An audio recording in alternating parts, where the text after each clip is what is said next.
Bagaimana jadinya jika seorang pengacara bisa berbicara dengan roh orang yang sudah meninggal? Dan bukan hanya itu, para arwah tersebut justru membimbingnya untuk mengungkap kebenaran yang selama ini tersembunyi. Bayangkan, sebuah kasus pembunuhan yang sempurna, namun satu-satunya saksi sudah mati. Halo teman-teman, di video ini kita akan membahas drama yang menggabungkan dunia hukum dengan sentuhan supranatural berjudul Phantom Lawyer. Drama ini bukan sekedar tentang cerita persidangan, tapi tentang keadilan, rasa cinta yang dalam, yang bahkan kematian pun tidak bisa hentikan. Kita diperkenalkan dengan Shin Yirang, seorang lulusan sekolah hukum yang memiliki kemampuan unik. Ia bisa melihat dan berbicara dengan roh orang yang sudah meninggal. Berbeda dari yang dibayangkan banyak orang, kemampuan ini justru menjadi anugerah besar dalam hidupnya. Kemampuan tersebut memberinya keunggulan yang tidak dimiliki pengacara lain. Ia bisa mendapatkan petunjuk langsung dari para korban yang telah meninggal. Kemampuan inilah yang nantinya akan menjadi kunci kesuksesannya dalam mengungkap berbagai kasus. Namun, perjalanan awalnya tetap tidak mudah. Setelah lulus, Yirang mencoba melamar ke berbagai firma hukum. Namun hasilnya selalu sama, ditolak. Bukan karena ia tidak kompeten, melainkan karena masa lalu keluarganya. Dulu, mendiang ayahnya dituduh sebagai penjahat, hingga efeknya dirasakan oleh Yirang. Dan Yirang sangat terpukul.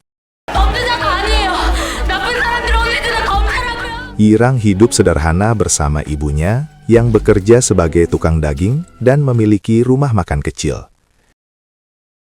Meski hidup sederhana, ibunya selalu menjadi sumber kekuatan bagi Yirang. Dukungan itulah yang membuatnya terus bertahan. 최고의 법률 회사를 만들 거야. Akhirnya, Yirang memutuskan untuk membuka kantor hukum sendiri. Ia menemukan lokasi strategis tepat di depan gedung pengadilan. 바로 여기야, 여기.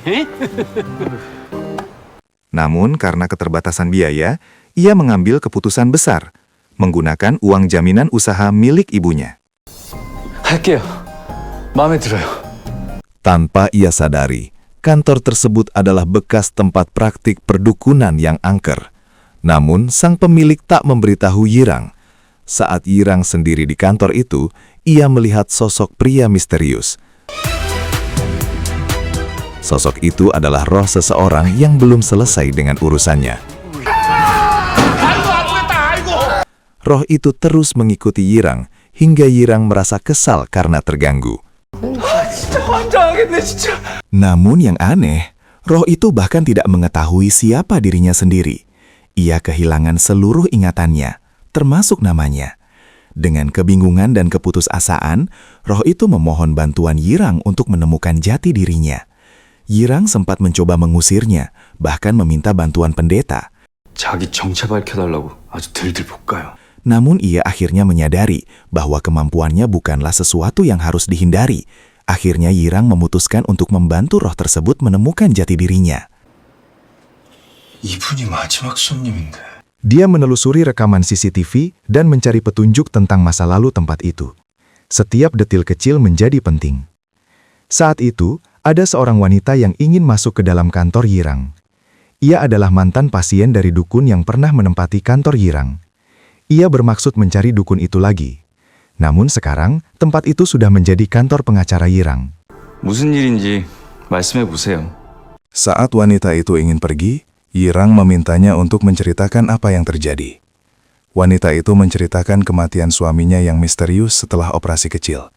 Ia yakin suaminya adalah korban malpraktik.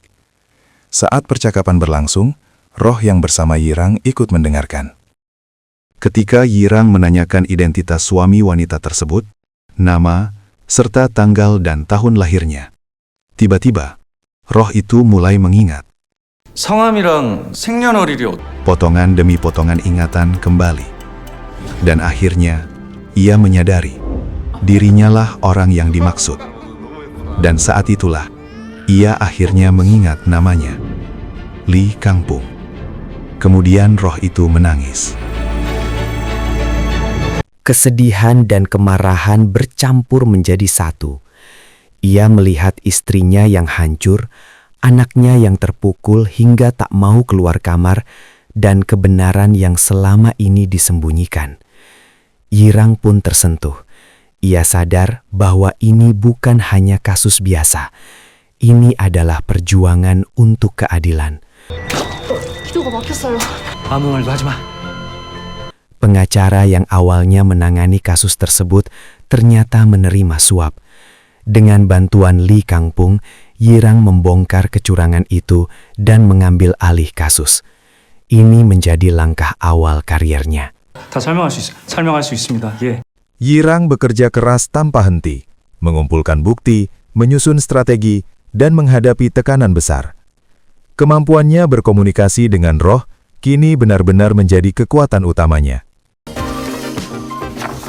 Hingga tibalah hari persidangan perdana, Yirang. Sebelum persidangan dimulai, Yirang berpesan kepada Lee Kangpung untuk tidak ikut ke dalam ruang sidang karena khawatir Lee Kangpung akan emosi. 괜히 재판보다 흥분하면 곤란해요. Awalnya persidangan berjalan lancar. Yirang menguasai keadaan. 2명입니다. 에이, Namun saat itu, pengacara sang dokter menyerang Yirang dengan membongkar identitas Lee Kangpung yang dulu seorang gangster. 씨는 20년 전 대전을 근거지로 Lee Kangpung yang tidak sabar tiba-tiba masuk ke ruang sidang. Dan benar saja, ia mengganggu jalannya persidangan karena amarahnya. Ia merasuki tubuh Yirang dan mengamuk. Demikian episode pertama dari film drama Korea Phantom Lawyer. Subscribe channel ini dan tekan lonceng notifikasinya supaya kamu tidak ketinggalan episode berikutnya tentang kelanjutan persidangan pertama Yirang.